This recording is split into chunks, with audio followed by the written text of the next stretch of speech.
I think every parent listening to this podcast would love to have a deeply connected relationship with their kid throughout the entirety of their lives. But you know what? That does not happen by chance. That happens by intentionally finding ways to create like milestones and opportunities for us to see the relationship in a different way and also invite our kids into a different type of relationship, because we can't continue to relate to them like they're little 3 or 4-year-old kids throughout their whole life. And I know some parents do that, and it causes a lot of conflict and tension because the kids don't feel like the relationship is evolving in the way it needs to. And so when Sara and I talk about the ways we do that, the way we share those specific steps that we take to help invite our kids into a different relationship, parents have said, you need to do a podcast on that. You need to share the things you guys do because it sounds so fun, and it is really, really fun. And so today, Sara and I want to dive into how we intentionally use travel and other types of fun activities to help our kids be invited into a different way of relating. It also helps us see them in a more independent way. It also helps them feel more confident and be less anxious about the life they're about to go into as adults. I think all of us want that. We want our kids to go into adulthood feeling capable and confident that they can succeed. And we need to feel that too. So I think you'll really enjoy today's episode, and hopefully it will help start to increase your imagination of what those years could look like as they move from the elementary age into the teen years and on into adulthood. So if you haven't already, please take a moment to stop and take a moment to rate, review, and comment about the podcast. It's so important for us and how we grow and reach more people. And we're getting to reach hundreds and hundreds of people, thousands of people sometimes each week. And it's just great to be able to reach more families, give them this information. And we want to just be able to give it away for free through this podcast format. So you commenting and subscribing and sharing and rating, all that stuff really helps the podcast grow and reach more families. So sit back. I hope you enjoy the podcast today. Welcome to the Art of Raising Humans. The Art of Raising Humans is a podcast designed to support, equip, and encourage parents on how to create long-lasting, deeply connected relationships with their kids that's free from fear and shame. Come join us on the journey.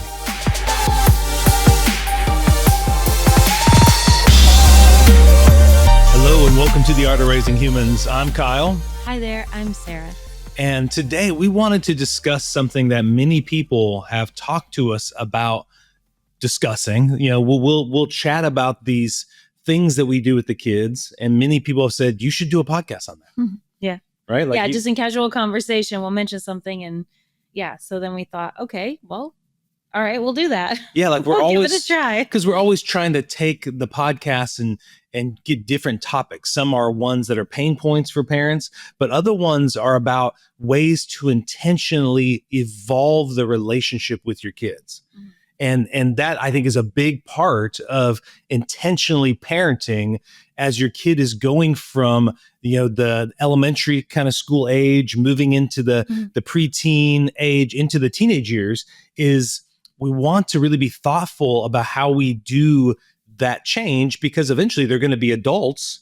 And if we haven't thought about this, and so many people who come to us for help, they're in those different stages. They're moving from kids moving from 5th grade to 6th grade. That's kind of a big shift, but then also into high school. And then now their kids going to college. And each of those times has a different kind of morphing or evolution of the relationship. Yeah. And I think, we were talking to another parent the other day, and just that whole, you have the baby, the toddler, and you're thinking ahead, you're always thinking ahead. And then you have the elementary school and then middle school and high school. And now that we've been doing this a while and we have, kind of moved through those stages, we were talking with this other parent who'd also been doing this for a while. It's like you reflect back and you think, okay, what was helpful? Yeah. Or what are some things that I've heard or that we do that I love to hear those things from other parents. Yep, so this is kind of one of those podcasts about here's something we've done. We know other people who do, and it's just been really great. Let's share it. So on this podcast, we want to share some specific things we do that are could be seen as like rites of passage with the kids, but also even core memories that we're making with the kids. but we want to frame it into why we do it with our kids, right? Yeah. That there are skills in particular that we're wanting our kids to learn that they're going to need going into the teenage years and then into adulthood. Mhm. But like I said, there is also, we've used this term before on the podcast, that relationships are like a dance. And there is a change that begins to happen from us leading the dance steps, our kids saying, what's the dance we're doing? Not literally, but kind of figuratively. And what's the dance we're doing? They're kind of letting us lead because they don't know how to eventually you want your kid to be able to lead and for us to do that together. And that's kind of what we notice sometimes missing as we became adults with our parents, but also what we see other friends of ours who are adults, is it's hard to that transition of going into you on your own, being an independent adult, that many times our own parents hadn't been intentional about what that's going to look like.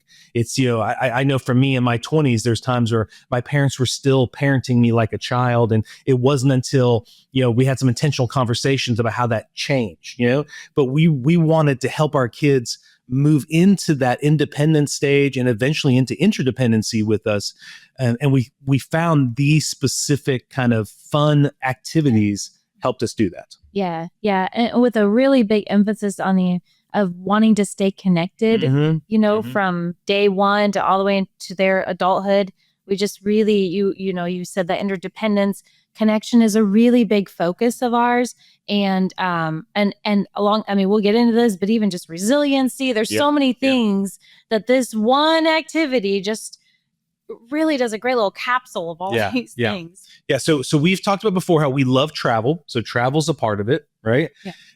And something that we started intentionally doing when the kids were little is we started making sure that we made travel just kind of a part of our lives, and the reason why travel is so important to us is just new experiences, new places, new people to meet, but also having places that we could go back to on a regular basis that kind of remind us who we are as a family, making those memories. And so that's kind of a small part of this journey is just doing that, because I think this is something that we love, we value, you have those things in your life you want to pass them on to your kids. Travel is one of those things that we both love. And so we want to. And whenever we talk about travel, we're not even talking about going to big places. We're talking about, I think when they were little, Sarah, it was just having, and I think every listener has these things. It was the local science museum, or it was there were these regular things. Trip. The going to the zoo or going these kind of little excursions you would do that were almost like day trips or fun adventures, right? Because they were little and it was hard to travel long places. But then it would begin to kind of map out other places we wanted to go that maybe were a little further away and kind of make those memories. But all of that then morphed into this idea of, as Sarah and I began to think, how do we start to hand this baton off? How do we start showing the kids that there is a change on the horizon? Meaning we have been managers of your life. We've been kind of directors of your life, and little kids in elementary school, they want you to, they want you to kind of direct and guide it. They need you to for a lot. Obviously a baby definitely does. Yeah. But I'm saying even those elementary years, they want you to, because they're like, you have to step in. Yeah, because you can make these big decisions. I don't want to make them. Just tell me where we're going, what we're doing, And as they start to grow up into the middle school type phase area, especially for us, we're kind of hitting that 13-year-old time, is we wanted to be intentional about saying, let's start making this emphasis on giving them specific skills that will help us create a relationship that is more connected, and it starts to kind of change those dynamics. So what we did was we were very intentional, and you can do this however you want to do. You don't need to do it specifically how we're doing it. This is just how we found out has been very successful for us. So as our oldest turned 13, there was a discussion about where she would like to go. And what we wanted to do was do a trip specifically that was you and me together with her.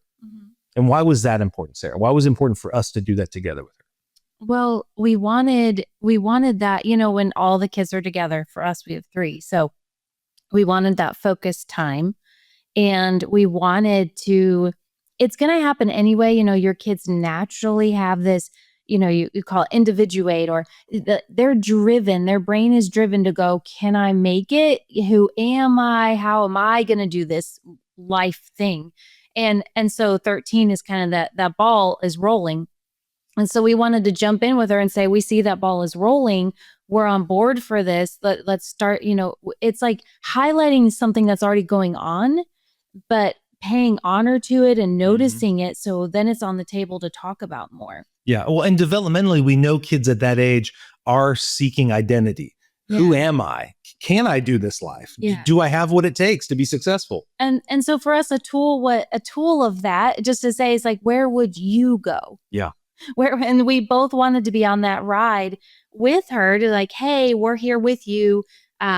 We love you. We believe in you. And so part of that, just who are you, is where would you go? What would you choose to do? Yeah. Where would you like to go with us? And it could be in so many ways, but we thought this is a way for her to think about, who am I? What do I love?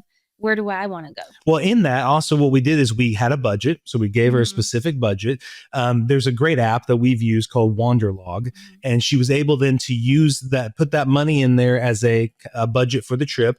And then we talked about how much the flights were going to cost, or if we're going to drive there, or if we did drive there, maybe we'd have more money. So at first she wanted to go to New York. And then it was like, wow, that's going to be really expensive. Out of budget. So yes, as we did, it was kind of too much. So then we decided to go to the ocean, because we live in Oklahoma and we're not necessarily near an ocean, but she wanted to see that. So we had a couple different places to pick from. She picked that place and she planned the whole trip. Now, obviously she asked for advice from us or thoughts that we had, but it was really cool to watch her just embrace planning this whole thing. And I actually didn't know very much at all what we were going to do. I mean, she planned the excursions. You eat gluten-free, Sarah, and she was very thoughtful about trying to find restaurants each day that were gluten-free so we could all eat there. Yeah. We kind of just handed it off to her. And so I was her buddy on that. On this particular app, you can invite people to join you. So I would kind of see the process, but I was just there as more of a consultant. It was really her thinking about each day, what to do, what were her interests, what she want to show us and do with us. So it was really, really fun to see her think through all of that and need to plan it. And she planned to go, okay, that's outside of budget, or, oh, I can do this, or this, and thinking about locations. There's so much logistics to planning a trip.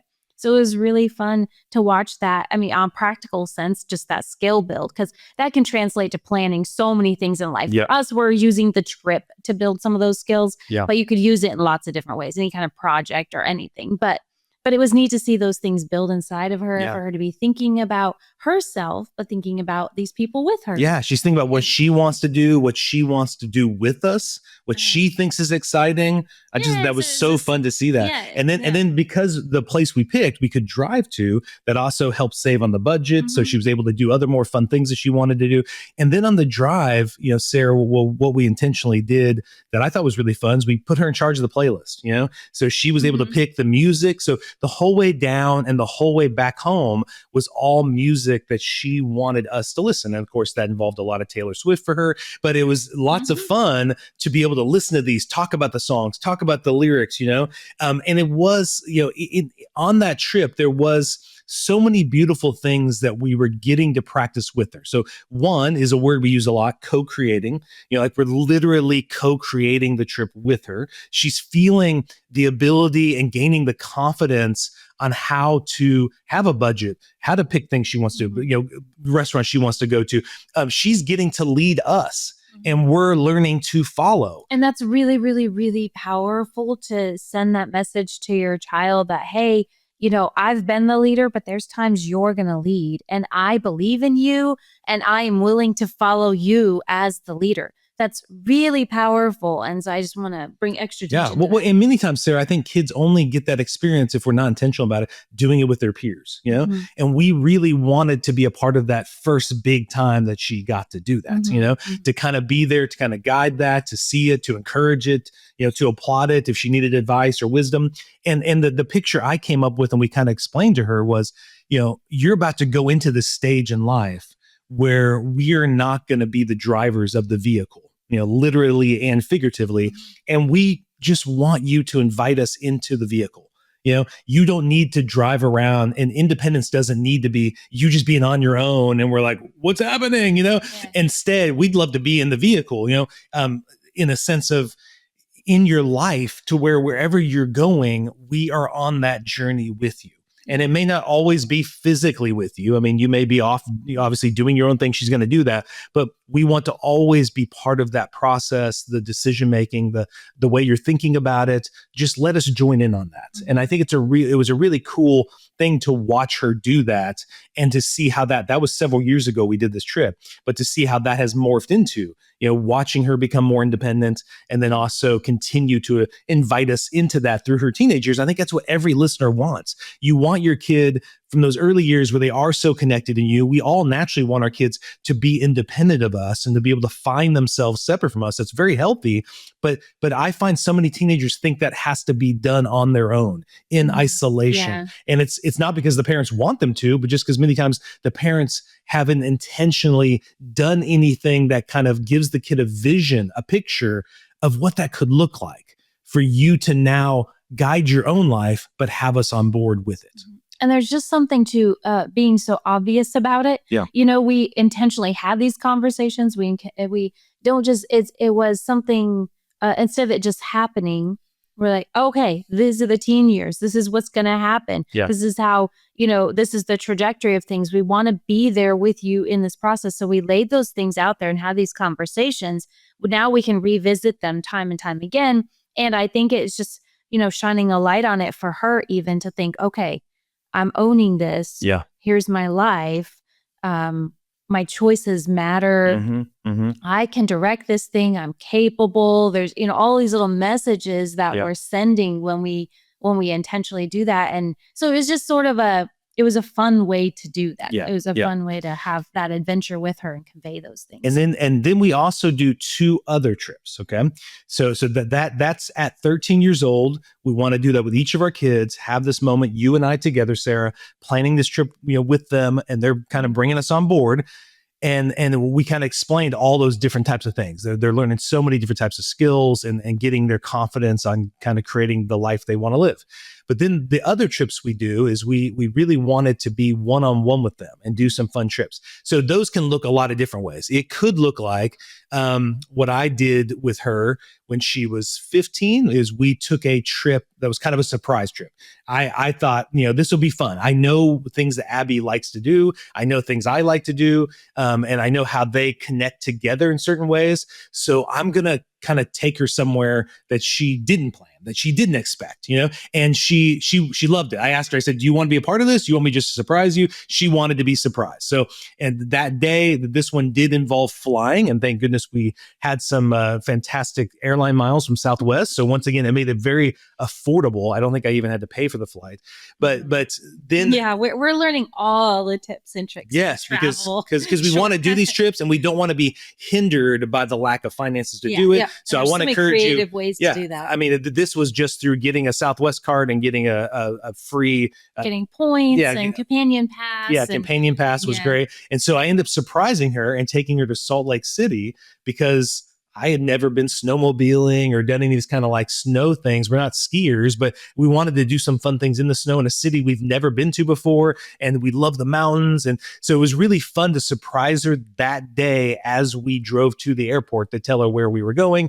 And that was really exciting for her to experience that, And then on that trip, I was very intentional of making these core memories, these memories of us doing something that we share together, which is this sense of adventure, trying something new, all that stuff, but then some really intentional conversations. I told Sarah beforehand, there's certain things I want to talk to her about or just be curious about what her thoughts are in certain subjects.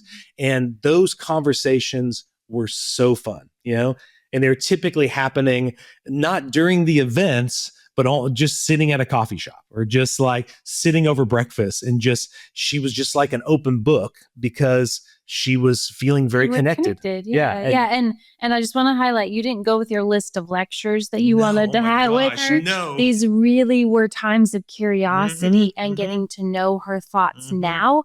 Because man, I remember that feeling of when they hit those teenage years, that they're thinking about things shift and you just feel it. You just see them show up differently than how they used to.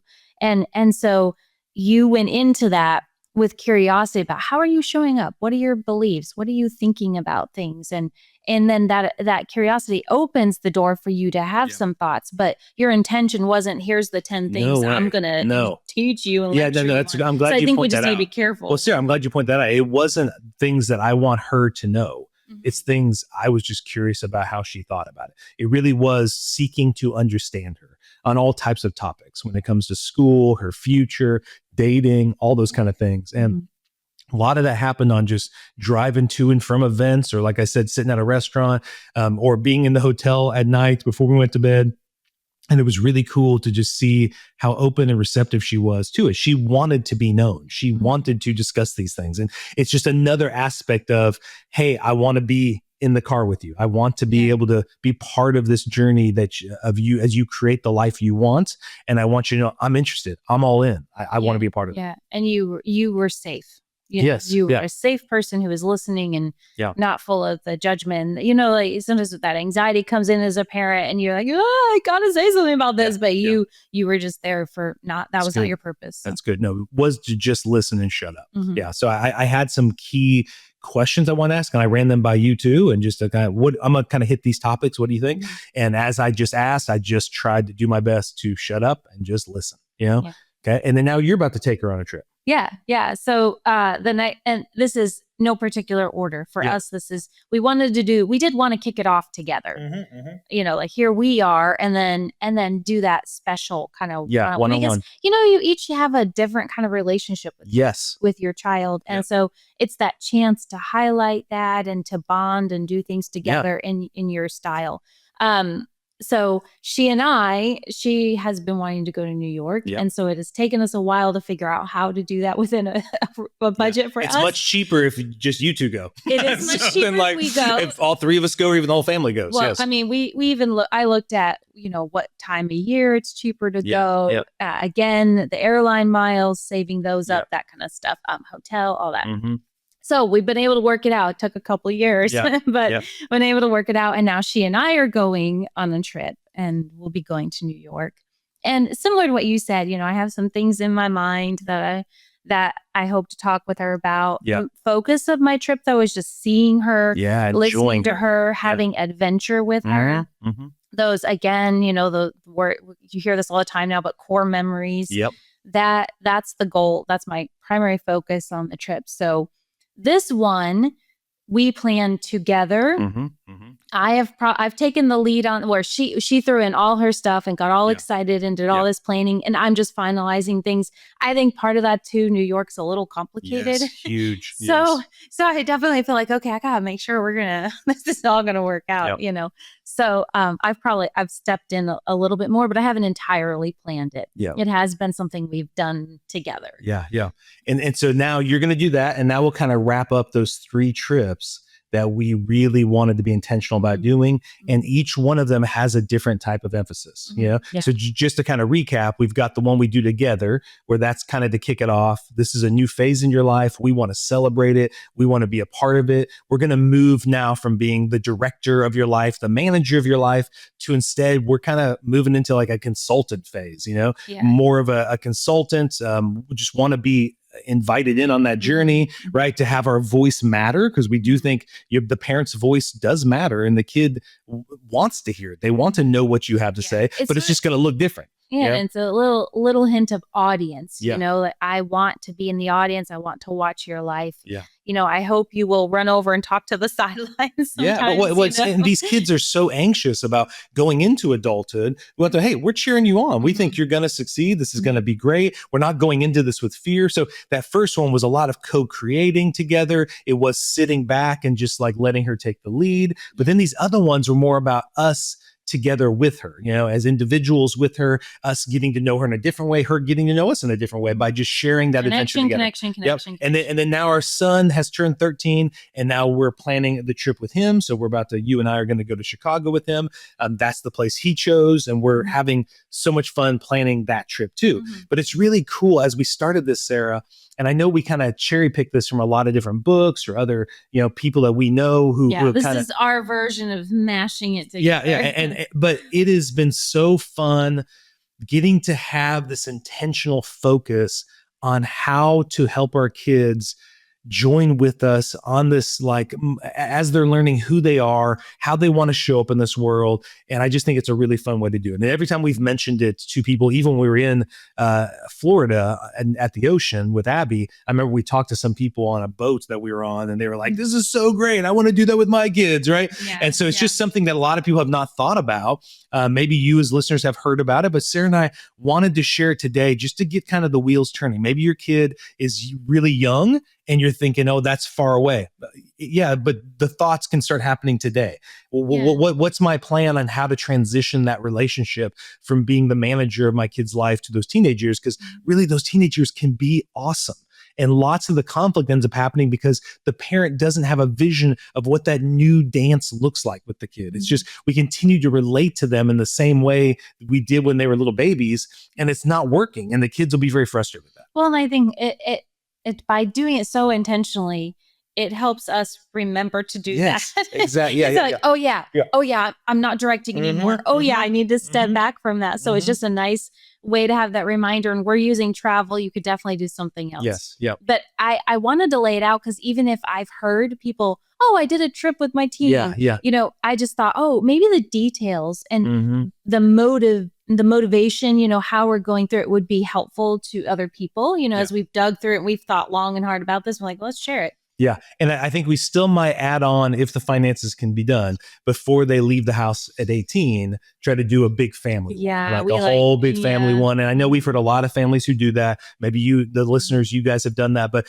yeah, getting the whole family together and doing something that's out of the norm, some new place that's like, oh, we're sending you off into adulthood. Let's go to this cool place to like celebrate that. So I hope this really helps, like I said, get the wheels turning, help you start thinking and understanding or start thinking about being intentional about how that change is going to happen. Because like you were saying, Sara, it helped get my mind, even with little things like having Abby do the playlist all the way down there. I typically liked to put my playlist on. I typically am the one wanting everybody to listen to my music. And so to sit back and let go of that and then let her just control it, it was really cool. And then there was a lot of music I'd never heard of that I actually did really like. And then now we have that connection through that too. Yeah. And it's really, why do you like this song? And just an opportunity, not every single song, but it's just another way to connect and learn a little bit more about your teenager. Yeah. So I hope this helps give you a vision, a picture of how to use travel or other things like you're saying. It could be almost,